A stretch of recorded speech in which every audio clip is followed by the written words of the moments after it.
에스라서 4장 1절을 같이 읽습니다. 읽읍시다. 시작. 사로잡혔던 자들 이스라엘의 하나님 여호와의 성전을 건축한 다음을 유다와 베냐민의 대적이 듣고 70년 만에 포로 생활에서 돌아온 주로 남쪽 유다 백성들이 힘을 모아 스룹바벨이라고 하는 지도자를 중심으로 2차 성전을 건축하게 됩니다. 1차 성전, 솔로몬 성전이라 불리는 성전은 영광 그 자체였습니다. 하나님께서 헌당식에 참석하셨습니다.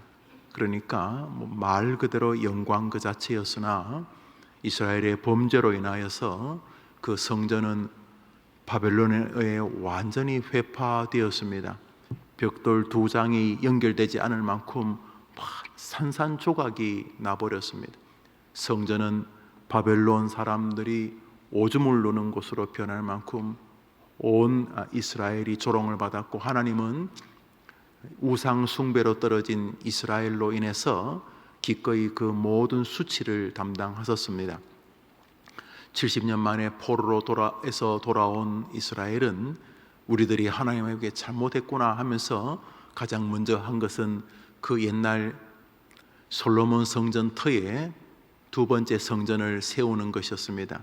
물론 성전의 재료라든지 이런 것들이 솔로몬 성전과는 비교도 안 되는 초라한 것이었지만 다시금 그들의 의지를 모아 하나님을 섬긴다는 마음 때문에 포로에서 돌아온 사람들은 눈물로 성전을 세워가고 있었는데, 이스라엘 땅에 살던 혼혈족들이 될 것입니다. 주로 아수르, 그러니까 북이스라엘을 멸망시켰던 아수르의 에셀핫돈 임금이 그런 똑똑한 사람이었습니다. 이 사람이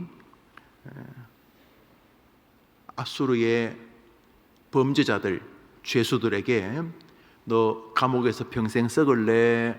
이스라엘에 갈래? 이스라엘 가면은 우리가 정착금도 주고 너희들을 풀어주겠다. 그래서 아수르 죄수들이 이스라엘 땅에 오게 됩니다. 아수르에서는 범죄자들이었지만, 일본에서는 범죄자였지만 조선에 오면은 떵떵거리는 일본 사람 되는 것처럼 된 것입니다. 와서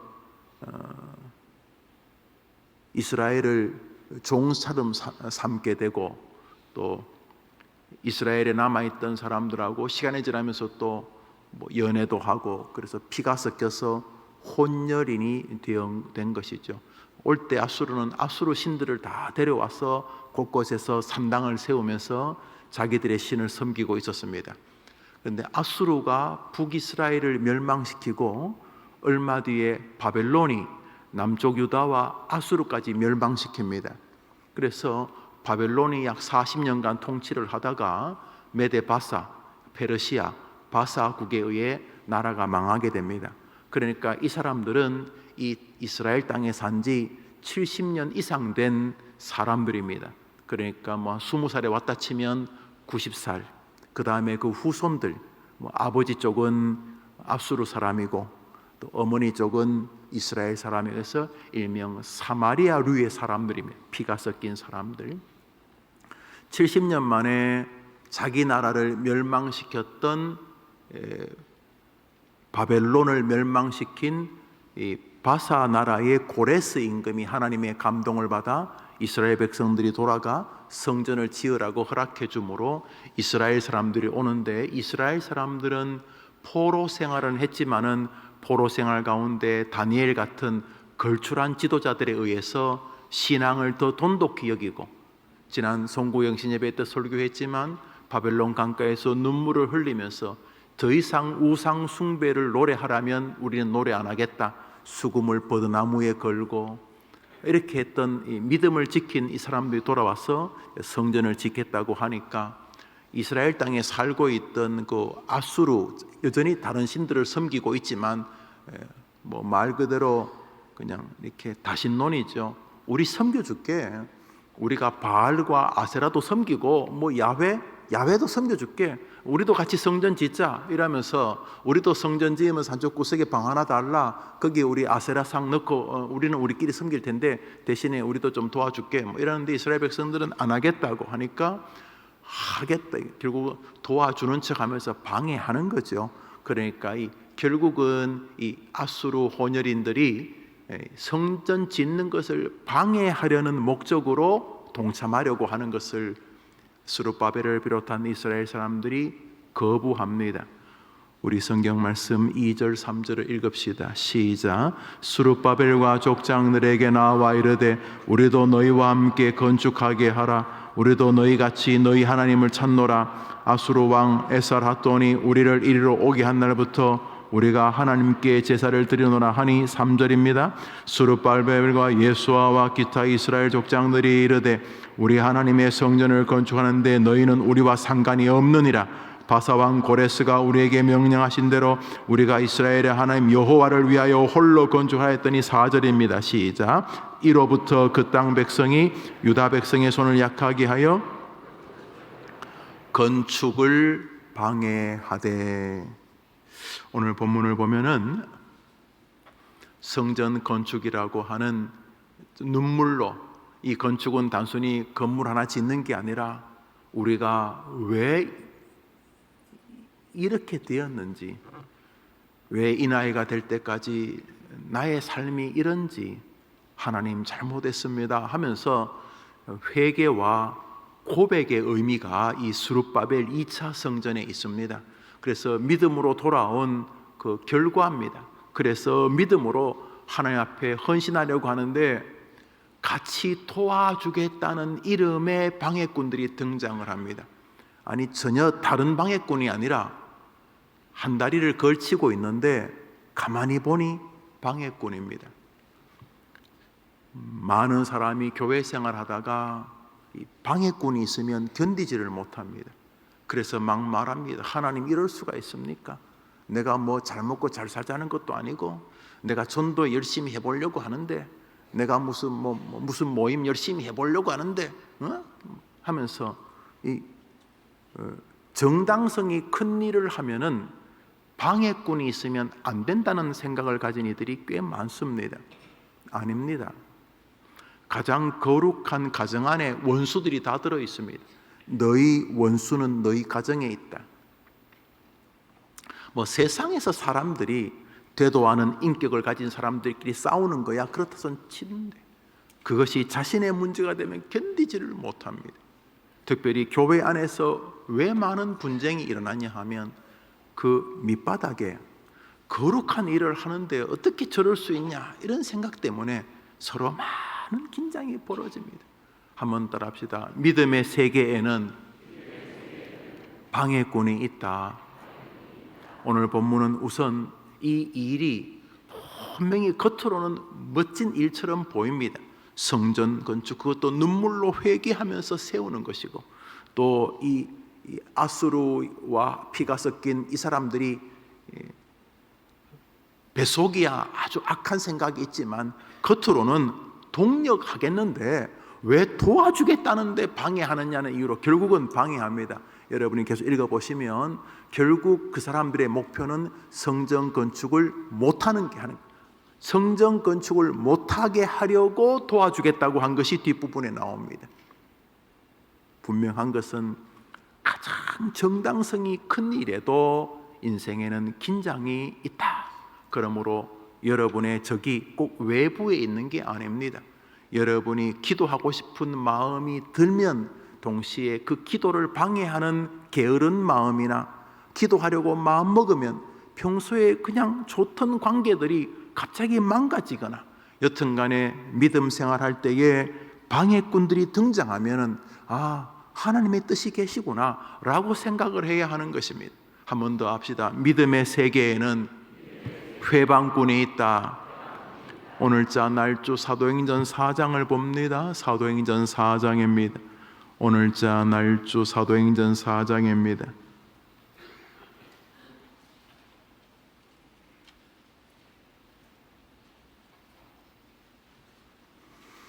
1절부터 3절까지 읽겠습니다. 읽읍시다. 시작. 사도들이 백성에게 말할 때에 제사장들과 성전 맡은 자와 사두개인들이 이르러 예수 안에 죽은 자의 부활이 있다고 백성을 가르치고 전함을 싫어하여 그들을 잡음에 날이 이미 저물었으므로 이튿날까지 가두었으나 사도들 베드로, 안드레, 야고보, 요한을 비롯한 여러 사도들이 복음을 전하는데 같은 하나님을 믿는 사람이라고 하는 성전의 그 당시에 이 주요한 인물들, 다시 말해 같은 하나님, 우리 예수 믿는 사람도 하나님 믿잖아요. 이 사람도 하나님 믿어요. 이 사람들도 믿는다고 하는 사람이, 사도들이 백성에게 말할 때 제사장들과 성전 맡은 자와 사두개인들이 이르러 예수 안에 죽은 자의 예수님이 부활했다는 것을, 백성을 가르치는 것을 싫어하여 그들을 잡음에 날이 이미 저물었으므로 이튿날까지 가두었으나, 복음을 전하는데 왜 이러시냐고. 왜 내가 뭐 좀 해보려고 하는데 왜 그러냐. 내가 막 주일학교, 막 영아부, 유치부, 아동부, 청소년부 내가 막 뭐 해보려고 하는데 왜 방해. 아니 뭐 좀 해보려고 하는, 내가 교회도 시간도 내고 헌금도 내고 내가 뭐 열심히 왜 하려고 하는데 자꾸 방해하느냐. 한번 따라합시다. 뭘 하려고 하면 당연히 방해꾼이 있다. 여러분 섬찟한 거를 편안하게 따라 하시는데 한번 따라합시다. 해림교회는 내가 뭔가 하려고 하면 당연히 방해꾼이 있어야 한다. 그래도 따라 하시네. 오늘 본문을 여러분이 확 뜯어버리기 전까지, 확 찢어버리기 전까지 역사가 진행되는 동안 영적 세계에 방해꾼이 있는 것은 너무 당연한 것입니다. 여러분이나 저를 엄청 세워주시려고 방해꾼을 안 두시면 우리가 뭐 대단한 인간이 되는 것 아닙니까? 성경에서 통용되지 않는 인간, 모든 믿음의 세계에는 방해꾼들이 있는데 왜 여러분에게는 있으면 안 됩니까? 뭐 그렇다고 교회를 나오니 안 나오니, 주일학교를 섬기니 안 섬기니, 성가대는 안 해. 한 번 더 성가대면 내가 그냥 입을 꿰매버릴 거예요. 왜요? 믿음 생활하다가 방해꾼이 생기면 뭐 기분이 좋다고 말하기 어렵지만 굉장히 성경적이다. 해림교회 생활하다가 뭐 상처받아서 교회 안 나온 이런 좀 하수들의 삶을 좀 이렇게 싹 정리를 하고, 한번 따라합시다. 믿음 생활하다가 내가 최선을 다하는데 아무리 생각해도 영적으로 정당성이 있는데 이렇게 저 사람들이 나를 방해하다니, 크게 합시다. 와, 성경적이다. 그래야 되지. 나 당해 안 해? 나 당해 안 해? 내가 한번 당에다 들어가면 내가 사람 아니다. 나 이제 안수입사 모임 안 가. 그게 무슨 안수입사? 난 권사회 안 가. 난 교사 안 해. 이러면 여러분 비위 맞추자고 성경을 다 찢어버려야 되겠습니까? 믿음의 생활에는 누구나 방해꾼, 회방꾼들이 존재합니다. 오늘자 날주 마태복음 4장입니다. 오늘자 날주 마태복음 4장입니다.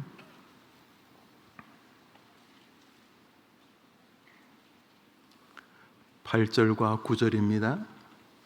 8절과 9절입니다. 오늘자 날주 마태복음 4장 8절과 9절입니다. 우리 지금 스코틀랜드의 성자로 불렸던 로버트 머리 맥체인 목사님의 성경 읽기표를 우리 교회가 새롭게 잘 제작해서 하고 있는, 우리 날주를 하고 있죠. 우리 8절 9절 읽읍시다. 시작. 마귀가 또 그를 데리고 지극히 높은 산으로 가서 천하 만국과 그 영광을 보여 이르되 만일 내게 엎드려 경배하면 이 모든 것을 내게 주리. 지금 시험을 받는 분의 이름은 예수 그리스도이십니다. 시험하는 자의 이름은 사단입니다. 예수님은 뭐 하다가 시험 받으셨냐 하면 40일 동안 기도하시는데 시험을 받았습니다. 스치고 지날 말이 아닙니다. 예수님하고 우리하고 같은 건 딱 하나입니다. 사람이었다는 것. 예수님도 우리처럼 바디가 있고 피지컬이 있고 피가 있고 혈관이 있고 피곤하면 배를 타자마자 주무시고 종일 일하시면 시장길을 느끼셔서 무화과 나무 잎사귀에서 이 무화과를 찾아서 드시려고 하셨던 분이셨습니다. 예수님 우리와 똑같은 인간, 물론 하나님이시지만 성육신하신 인간이셨습니다. 이 땅에서 인간이신 예수님 우리와 똑같은 컨디션을 가지셨습니다. 뭐요? 가장 거룩한 일을 할 때 여전히 방해꾼이 있는 것을, 예수님도 사단이 붙어서 예수님을 방해하였습니다. 예수님이 뭐 딴짓 하셨습니까? 기도하고 자신에게 맡겨 인류의 구속의 사역을 위하여 준비하실 때에 사단은 예수님을 공격하였습니다. 뭐 되도 않는 거 가지고 자꾸 협박하고 위협하고 죄를 짓게 만들려고 자꾸 그렇게 했습니다. 믿음의 세계는 방해꾼이 있다. 그러므로 방해꾼이 있으니까 안 해. 이것은 성경을 완전히 모독하는 것입니다. 그러나 희망이 있습니다. 아유, 이 믿음 생활할 때 좀 어려움이 없거나 교회를 안 다닐 때는 뭐 쌩쌩했는데 교회 나간 지 며칠 안 됐는데 무슨 몸에 뭐가 생겼다느니 교회를 안 나갈 때는 괜찮아. 교회를 나가니까 갑자기 애들이 어디 학교 가다 다리 부러졌다든지 이게 안 좋은 거. 예수 안 믿다가 믿으면 다 다리 부러지는 건 아니지만은 교회 다니다가 뭔가 좀 안 좋은 일이 생기면 한번 들합시다. 와, 드디어 나도 성경적인 인물이 되었구나. 그래야지 찢고 뽑고 했다고 아프다고 교회를 나오니 안 나오니 그런 것은 이해는 되지만 엄밀히 말하면 오직 말씀을 붙잡고 있는 해림교회 성도들에게는 사실은 말이 안 되는 것이죠. 오늘 소망이 마태복음 4장 1절에 있습니다. 우리 마태복음 4장 1절을 읽읍시다. 시작. 그때 예수께서, 여러분 마귀가 시험하는 건 눈에 보이는 건데 그 배후에 누가 있습니까? 다시 읽읍시다. 시작. 그때 예수께서, 마귀에게 예수님이 시험받도록 손을 잡고 마귀에게 데려준 분이 누구십니까? 성령님이십니다. 이 말은 무슨 말입니까? 우리의 모든 배후에 성령 하나님이 계시다는 사실입니다. 그래 포기하지 마세요. 낙방 이제 대학 입시 시험 이제 결과가 나타나기 시작하는데 합격하면 좋지만 어떤 사람은 합격 안 해야지만 그 사람에게 하나님의 거룩한 뜻이 올해 내년에 이렇게 이루어질 수 있는 사람인데 요셉이 화가 난다고 형들이 어떻게 아무리 이복 형제라도 다 아버지 피가 있는데 인간들 내가 저런 인간들하고 한 세상 사는 거 죽어버려야지. 요셉이 무슨 어디 감옥에서 런닝 뜯어가지고 목매으면 이스라엘 있겠습니까? 이스라엘은 요셉의 어깨 위에 있는 나라인데 요셉이 한 10여 년 고생을 해야지 애굽말을 할 거야. 애굽 총리를 만드시려고 하는데 이게 말이 돼야지. 애굽 총리를 하려면 말이 돼야지 애굽 총리를 할 것 아닙니까? 그래서 하나님께서 생각하실 때 요셉을 총리로 만드시려면 감옥 생활도 좀 해야 되고 사람을 알아야지 정치도 할 것 아닙니까? 사람을 제일 잘 아는 게 감옥살이도 좀 하고 종사에 좀 하고 우리야 그게 참 불편하지만 엄밀히 말하면 요셉의 생애가 얼마나 복된 생애냐 말이죠. 요셉을 통해서 자기도 복되고 자기 후손도 복되고 자기 민족도 복되고 하나님이 요셉이 죽으니까 창세기까지 닫아가지고 요셉의 삶을 길어주지 않습니까? 그런데 지금 좀 고생한다고 나 더 이상 안 살겠다 그러면 이거는 하나님이 뭘 해볼 수가 없는 거 아닙니까? 그런 면에서 인생에 고난이 있는 것을 너무 과도하게 믿음을 이렇게 저버리는 방식은 옳은 것이 아닙니다. 중요한 것은 여기 소망이 있는 것입니다. 무엇이죠? 그 어떤 어려움의 배후에도 우리 하나님이 계시다는 사실입니다. 사랑하는 여러분, 하나님이 예수님이 시험 받는 거 다 보고 계셨습니다. 왜요? 그 배후에 성령님이 보고 계셨기 때문입니다. 결국 우리 예수님의 승리가 오늘 본문에 등장합니다. 믿음의 길을 걷는 여러분, 인생을 살면서 영적 생활에서 고난과 고초가 다가온다고 해서 너무 과도하게 절망하거나 너무 이상하게 생각하시는 것은 옳은 것이 아닙니다. 내가 고난당함으로 인하여 주의 율례를 깨달았다고 말하고 수많은 사람들은 고통을 통해서 참 믿음의 영적 세계를 단련하게 됩니다. 그저 뭐 아무것도 준비 안 된 사람들, 그저 생자 같은 교회를 다니지만 거의 불교인이라고 해도 과언이 아닌, 여기 십자가가 아니라 부처상이 있어도 크게 상관이 없는, 그게 하나님이든 예수님이든 부처님이든 하여튼 신이 힘을 모아 나 좀 잘 되게 해달라는 이런 원시적 신앙을 가지던 사람들이 고난을 통해서 성경의 예수님을 발견하게 되고, 고난을 통해서 비로소 이 땅과 저 세계를 생각하게 되고, 고난을 통해서 비로소 다른 사람도 생각하게 되고, 고난을 당하면서 비로소 목사도 생각하게 되고, 집사도 생각하게 되고, 고난을 당하면서 교회도 생각하게 되고, 고난을 당하면서 하나님을 기쁘시게 하겠다는 남은 삶을 다시 한번 돌아보게 되는 것이니, 고난이 과도한 나를 향한 저주라는 것은 틀린 말입니다. 고난의 배후에 하나님이 계시다는 사실이 우리에게 소망이 되는 것입니다. 하나님께서 우리 성도들의 2023년도 기쁨은 더 깊어지게 하시고, 고난은 도약의 준비가 되어서 고난이 올 때마다 아하, 아싸, 나도 성경적이다 생각하면서 이 고난을 내가 어떻게 다룰 것인가, 고난에 나 혼자 그냥 고생하는 게 아니라 이 고난에 주님이 함께 하신다는 믿음으로 여러분 승리하게 되기를 축복합니다. 오늘은 한 가지만 기도하겠습니다. 우리 다 같이 우리 기도할 때 한 가지 기도. 하나님, 2023년에 무슨 일을 만나든지, 우리 불렀죠? 우리 정원지기 384장, 무슨 일을 만나든지, 어떤 일을 만나든지 주님 이름으로 승리하게 하실 줄 믿습니다. 어떤 일을 만나도 나는 절대로 함부로 포기하지 않겠습니다. 물론 어떤 일은 내가 좀 잘못해가지고 아이고 이놈 무자스가 하고 쥐어 박으시는 일이 있어요. 내가 알아. 이거는 그냥 저절로 생긴 게 아니라 하나님이 나를 그냥 회초리 드시는 건데, 그 어떤 부모가 자식 죽이자고 회초리 드는 거 아니잖아요. 어느 쪽이든 특별히 힘든 거는 억울한 일 당할 때 왜 이런 일이 나한테 생겨, 내가 도저히 이해할 수 없는 일만, 그때 사람이 마음이 힘든데, 내가 비록 이해할 수 없는 일이라 할지라도 그 배후에 나를 위해 자기 아들 예수님까지 십자가에 죽이신 하나님의 사랑이 있다. 나는 하나님의 사랑이 있는 사람이다. 그러므로 믿음의 길을 걷는 동안 고난이 오는 것은 힘겹기는 하지만은 이상한 일은 아니다. 이상한 일은 아니다. 에스라서도 고난이 왔고 사도행전에도 고난, 마태복음에도 고난이, 당연히 예수님에게도 고난이 왔는데 내게 고난이 오는 게 뭐가 이상하겠는가? 그렇지만 고난이 나를 망하게 할 수는 없다. 왜? 하나님이 나를 지켜보고 계시기 때문에. 올 한해 어떤 일을 만나든지 믿음으로 승리하게 하옵소서. 절대로 곤경과 고난에 두 손 들고 포기하지 않게 하옵소서. 믿음 버리지 않게 하옵소서. 이 믿음을 내게도 주시고 내 사랑하는 가족들, 특별히 내 자녀들에게도 주옵소서.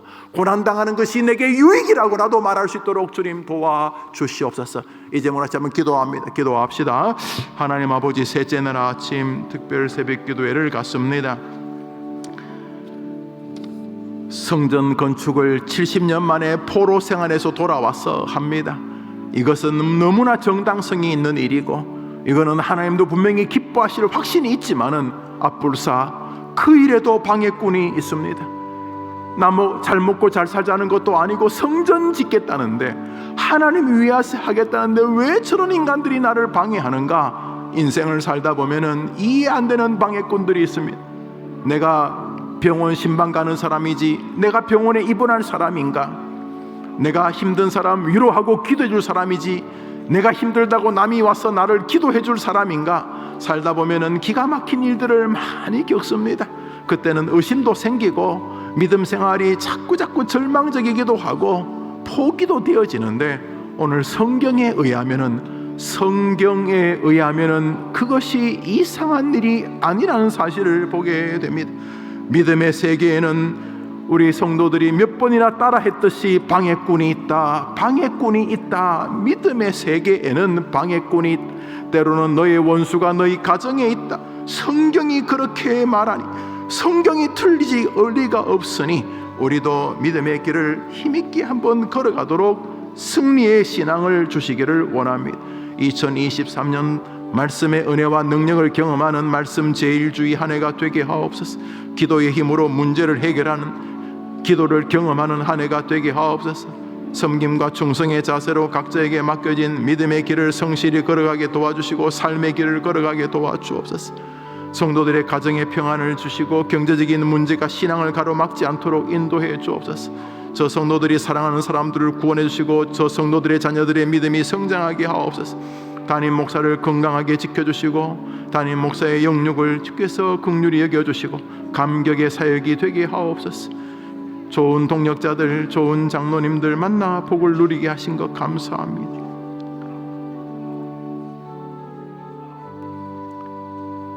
주님의 명령이 전도와 선교에 늘 부담을 가지고 성도들 살아가 복음 전하는 성도들 되게 하옵소서. 올해부터 시작하는 해림건건 사역을 통해 성도들의 삶과 신앙이 삼겹줄 신앙이 되게 하옵소서. 국가를 발전시킬 수 있는 비전과 애국심을 가진 지도자와 사회 주도층을 세워주시고 동성애 등을 조장하는 불의한 법들이 국회와 지자체 등에서 만들어지지 않게 도와주옵소서. 우리 해림교회가 소망하고 기도했던 해림노인 요양시설이 세워지게 도와주시옵소서. 내후 외환 속에 있는 대한민국을 도와주시옵소서. 정치, 경제, 사회, 문화, 국방, 교육, 종교, 입법, 사법, 행정부 모든 영역에 하나님의 영으로 충만한 지도자들이 세워지게 도와주옵소서. 수십 차례 탄도미사일을 발사하는 북핵의 위협에서 이 나라를 도와주시고 안보에 대해서 자꾸 느슨해지고 있는 이 잘 이끌 수 있는 지도자가 세워지게 하옵소서. 대통령, 정부, 국회, 지자체, 나라를 이끌 수 있는 정치 지도자들에게 은혜와 능력을, 지혜를, 애국심을 주셔서 세계 경제의 폭풍우와 고물가, 고금리, 고환율 모두 이겨내도록 도와주옵소서. 소상공인, 자영업자, 영끌, 청년, 가계부채, 서민들을 위한 고금리 이런 수많은 일들이 잘 지혜롭게 마련되게 도와주옵소서. 하나님, 정부의 교육 개정안이 정치 이념에 좌우되지 않도록 도와주시고 국민의 의견과 성경적 가치관에 기초한 다음 세대 교육이 수립되도록 도와주시옵소서. 조선민주주의 인민공화국 2400만 죽어가는 성도들, 저들을 지켜주시고 저들에게 복음을 전할 수 있는 가시적 사역을 감당케 하옵소서. 한국에 이미 나와 있는 3만 5천 명의 우리 북향민들을 축복하시고 저들이 이곳에 와서 예수를 영접하여 북을 변화시키는 믿음의 좋은 일꾼들이 되도록 도와주시옵소서. 북한의 김일성 주체사상 3대 세습 독재 정권이 속히 종식되고 대한민국 저 한나라가 통일이 되어 저 평양, 개성, 신의주 저곳에 예수 그리스도의 이름을 높이는 교회가 세워지도록 도와주시옵소서. 지금 북한에 억류되어 있는 김정욱 선교사님, 김국기, 최충길, 고현철, 김원호, 함진호 선교사님, 장문석 집사님 속히 석방되어 우리와 함께 믿음 생활할 수 있도록 복귀시켜 주시옵소서. 다음 세대를 도와주옵소서. 우리 해림교회 주일학교가 열심을 다하되 교사들이 아이들을 바꿀 수 있는 최후의 보루이니 우리 교사들이 힘을 다하여 우리 아이들을 살려내도록 도와주시기를 원합니다. 우리 해림교회가 몸담고 있는 하남, 미사, 강동, 대한민국의 지역 교회로서 잘 서서 주변 사람들에게 영향을 끼치는 우리 교회가 되게 하옵소서. 새벽에 나와 기도하는 성도들의 기도를 들어 주옵소서. 모든 말씀 예수님의 이름으로 기도합니다. 아멘. 우리 주님 가르친 기도 예배를 마치고 시간이 되시는 분들은 좀 더 자유롭게 또 하루를 출발해야 되는 분들은 복되게 하루를 시작하시기를 바랍니다. 다 같이 주기도문으로 우리 예배를 마칩니다. 하늘에 계신 우리 아버지여, 이름이 거룩히 여김을 받으시오. 나라의 마옵심이 뜻이 하늘에서 이룬 것 같이 땅에서도 이루어지이다. 오늘날 우리에게 일용할 양식을 주옵시고 우리가 우리에게 죄 지은 자를 사하여 준 것 같이 우리 죄를 사하여 주옵시고 우리를 시험에 들게 하지 마옵시고 다만 악에서 구하옵소서. 대개 나라와 권세와 영광이 아버지께 영원히 있사옵나이다. 아멘.